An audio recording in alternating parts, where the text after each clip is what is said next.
Successful t-shirt company in Columbus, and with a productive, well-paid workforce, and this is her best-selling t-shirt of all time. Of all time. And somehow Justice Ginsburg became a superstar. It was an interesting cultural phenomenon that you could probably explain better than I, but that's not the point of this news conference. So anyway, but thanks so much for being here. We know that the work that Tanisha does is a full-time job. More than that, she's running a small business. That's why I particularly appreciate her being here today to talk about this presidential race and what we see. Donald Trump may have gone as long as 18 years without paying federal income tax. We don't know for sure because he hasn't released his income taxes. We do know, though, that dodging taxes doesn't make Donald Trump smart. It makes him greedy. Saying that he's smart because he didn't pay taxes, what does that say about all of us that dutifully pay our taxes to fund our military, to pay our veterans benefits, to pay our teachers and firefighters, and to make our air clean and our water pure, and all the things that government does? He dodges his responsibility when he doesn't pay his taxes for 18 years. He's dodging his responsibility to all that we hold dear in this country and to our values, again, to our military and our veterans and our firefighters and our public school teachers. In his brilliant plan to fix the tax code, he says this tax code's broken. It fixes the odds all right, further stacking the deck for himself. Donald Trump has run businesses for years where it's always about Donald Trump not paying his contractors, causing some small businesses to go out of business, not paying his taxes, and it's something else that Donald Trump has done on his companies. His companies, when he sells products, so often those products, the production of those products was outsourced. This suit I wear was made by union workers 11 miles from my home in Cleveland, Ohio. Donald Trump outsources his clothes to Mexico and China. Donald Trump outsources his glass to Europe. He could have bought his glass in Toledo, Ohio, which is known as Ohio's Glass City. He outsources his tableware, or his furniture to Southern Europe. He could have bought his furniture in Archbald, Ohio, or in Norwalk, Ohio, where we have successful furniture manufacturers. We just found out recently in major construction sites, Donald Trump has used Chinese steel, understanding he knew already, because it was public knowledge, that that steel was illegally dumped into the United States and it was sold in violation of international trade law. Donald Trump chose to use steel from China rather than buying steel from Moraine or Youngstown or Cleveland, Ohio. He chose to use aluminum from China for his construction sites rather than buying aluminum from Cleveland or Eastern Ohio, where Ohio is one of the leading aluminum makers in the country. Donald Trump, it was always about him. I remember in my years in Congress that I was leading the fight against the North American Free Trade Agreement, and with permanent normal trade relations with China, Donald Trump was never there. Donald Trump never ever spoke up. Donald Trump never ever helped us in defeating these trade agreements. The only thing made in America about Donald Trump, it seems like, is his hat that says "Make America Great Again." Other than that, it's always been about padding his pockets, doing what's best for him, and that clearly is not what's best for this country. My honor to introduce Tanisha. Thank you. Thank you, Senator. Thanks. She's pretty high-tech today. I wonder where her white paper was.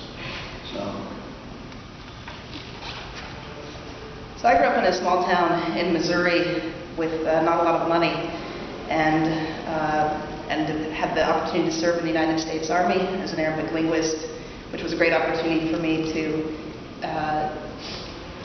improve my educational outlook. And so I came to Ohio in 2003 to attend Ohio State. And since then, I've had a lot of phenomenal experiences and had the opportunity to travel to the Middle East. I lived in Syria for 2 years and worked in human rights, but realized that the biggest opportunities for me are back here in Columbus. I'm the founder of a company called Print Syndicate, which launched in November of 2012. We currently employ 70 people and pay responsible wages, offer great benefits, and paid time off even to our hourly workers.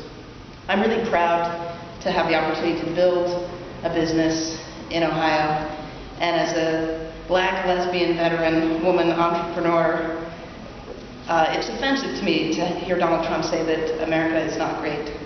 It is only, having been all over the world, it is really only in this country that someone like me has the opportunity to have an idea and turn it into a business.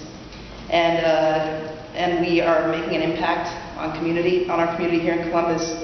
The other thing that's so challenging is I believe that my business is a lever for impact and a positive impact in my community. And so we're a small company, we sell t-shirts, but we donate t-shirts and capital whenever we can and time to make our community better. So Donald Trump's attempts or claims at philanthropy are so disappointing. And I think for those of us that have had the opportunity to build businesses and be successful, we also have an obligation to give back. And and then when I reflect on the Trump Foundation versus what the Clinton Foundation has done in taking on some of the most difficult challenges impacting our globe and our world, I have great admiration for how Hillary Clinton has used her platform to make a dent and have a huge impact on the world. And I think she will do that if she becomes our president, which I hope so. She wants to be known as the small business president, which I think makes a lot of sense. And I think that Hillary Clinton and I almost said President Clinton, I hope so, as I said, we agreed that small businesses are the engine for growth and economic impact and also community impact in cities like Columbus and in all of our communities. But there's still a lot of room for improvement to solve the environment, to make it easier for people to start businesses, to gain capital, access to capital for those businesses, and to simplify the healthcare situation so that small businesses can do right by their people. And Hillary Clinton can ensure that it will be better and easier for small businesses to be successful. She is the only person running for president that has a plan to support small businesses like mine, and my company cannot afford a Donald Trump presidency. Also, my company couldn't afford to do business with Donald Trump in case he doesn't pay us. Which is why I support Hillary Clinton and believe that she will be a true partner to companies like mine and other people that want to start companies to create jobs and build our communities. Thank you. Thanks. Questions? Regards. Okay. Well, Senator, let me lead off here. Let me change the subject back to federal issues, since that's your strong point here. I don't think I'm going out on a limb by saying the prospects for Ted Strickland look pretty bleak at this point.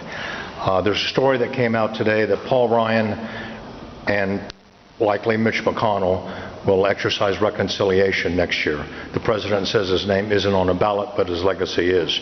Are you prepared to be part of my minority and essentially be defenseless when we get to just pure majority votes instead of filibusters? I will work in whatever the Senate looks like in 2017, but I am very confident that the Democrats will win the United States Senate, the majority. This race is harder here. Looking at the polls, there's been as much money spent against Ted as there was against me. The Koch brothers and their allies spent $40 million against me in 2012. They had spent tens and tens and tens of millions against Governor Strickland this campaign. We know that, but there are at least 5 races that are neck and neck, and I think that it's increasingly clear that Donald Trump's not fit to be president of the United States. Hillary Clinton's the most qualified candidate for president. Yesterday, when I was in Canton, second trip, I introduced Bill Clinton standing there and said, "No offense, Mr. President, but I'm introducing the most qualified candidate in my lifetime for president is Hillary Clinton. Obviously, more so than her husband, more so than Bush, more so than Obama." And So I think she wins, and as I see Republican Senate candidates not sure that they should say something nice about Trump or avoid Trump or flee Trump or endorse Trump, that problem gets worse and worse as Trump's campaign continues to stumble as it will for the next 4 weeks. I've seen quite a few articles about how Ohio may not be that important to win the election. How important do you think? Well, those articles are good news for Democrats. It means that Hillary Clinton's campaign thinks we can win North Carolina, is playing hard in Florida, Arizona. So, I mean, North Carolina and Arizona are states that President Obama didn't even carry in 2012. So she's playing in states that were out of reach for him, let alone some other unusual circumstances like perhaps Utah and maybe Georgia. That's the good news for the Democrats, is the field is so much wider now that this can be an electoral college landslide. Ohio, North Carolina, Florida, Arizona, states like that, maybe Utah, maybe Georgia. So Ohio is, Ohio is not this. Hillary could win and could lose Ohio and still win. Donald Trump if he loses Ohio, he's lost. I mean, that's clear. But it's clear, it's absolutely certain that Hillary's playing hard here. Bill was here for a couple of days this week. Tim Kaine's coming back in the middle of the month. Hillary was in Toledo and Akron earlier this week. They have hundreds and hundreds of field organizers and tens of thousands of volunteers. So we're working hard here. A lot of us are involved all over the state, will continue to be. So this is not a state that Hillary doesn't need, and not a state that Hillary is doing anything but competing in. Not quite as many visits as Obama, but every president's strategy is slightly different. This will continue to be a swing state. Will continue to be a swing state. Might be become a little harder to win than Virginia, for instance, but it's absolutely a swing state. Are you concerned, this election, it seems that fact-checking has just been off the chart. You have to fact-check everything. And when you do fact-check, there's a lot of people who don't even believe the facts to be checked. I mean, there's a certain segment of the population that believes the earth is flat, if that's what someone told them to believe. Are you concerned that we're losing the tradition of facts being important in elections? And is this decorum that's being set in this election leading us to something for your re-election in a couple of years? Is it leading us to a certain climate that could be really dangerous for future elections? I don't have thoughts yet for 2 years from now, but this is an election where one candidate has lied, it seems like almost every day, and the national mainstream media, you being the exception, and one of the exceptions as we've discussed personally, the mainstream media has built this false equivalency. Well, Trump lies, Hillary lies. Well, all objective fact-checking is Trump lies with regularity on darn near everything, and Hillary has exaggerated and sometimes said things that fact-check don't bear out. That happens. But he has taken it to a whole new level. Understanding, too, that you have a candidate, you have a political party that since the Reagan years has dog-whistled about race year after year after year. They've won election after election after election by dog-whistling about race. And now that Donald Trump's the nominee, they say, when Donald Trump barks, and they think, oh my gosh, I can't believe this. Well, this whole idea of playing to race and playing to misogyny has been a Republican Party plan for many of their candidates for 3 decades, going back to Willie Horton, going back to Reagan's kicking off his campaign in Neshoba County, Mississippi, the county fair. At the same time, we have seen this kind of false equivalency in the media that both sides lie. Well, both sides not even close in terms of what one has done and what the other has done. So it's understanding that some people don't believe the fact checkers. That comes from years of, again, one political party, the far right, challenging everything about government and challenging everything about the national media and challenging everything as if there are no facts. When it's a heavy lift for the media to do things right and to do things that they started to do in the last month. That is when Donald Trump lies, and they point it out. But an example, just this week, in the race for the vice presidential debate, a number of analysts said that Mike Pence won over Tim Kaine, but in the same articles will say, even though he played a little fast and loose with the facts. Well, the fact is, Pence lied about a whole lot of things that Trump said. How do you declare him the winner in a race? Because he smiled more, or because he was politer?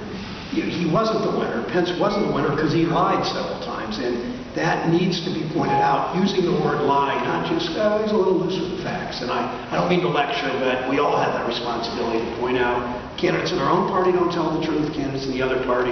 It's up to the media, and it's up to all of us to do better ourselves. Thanks for the question. The issue of Donald Trump's tax returns. Do you think this is a temporary issue, or do you think it's going to stick and resonate with independent voters that have yet to decide? I think it already has. I think the fact that he won't release his taxes tells you probably four things. It tells you first that he doesn't make as much money as he wants people to say. He's not as successful. Second, it tells you that he probably paid little or no taxes. Third, it tells you that he probably gave very little to charity. That's increasingly a belief of many people that have been watching this, both parties. And fourth, it says that he probably has invested and borrowed money from companies, people, governments, autocrats that he really doesn't want us to know about. I think it says all four of those things.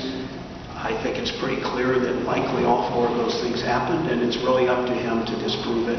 And he doesn't want to release his returns, and he's willing. I think his returns are what they will illuminate is so bad that he's willing to take the hit of not doing what every presidential candidate since Nixon in both parties has done, and that is share with the American people who you are in full. Tell us about your health, tell us about your tax records, do your disclosure, let us know about your businesses, let us know about your foundations.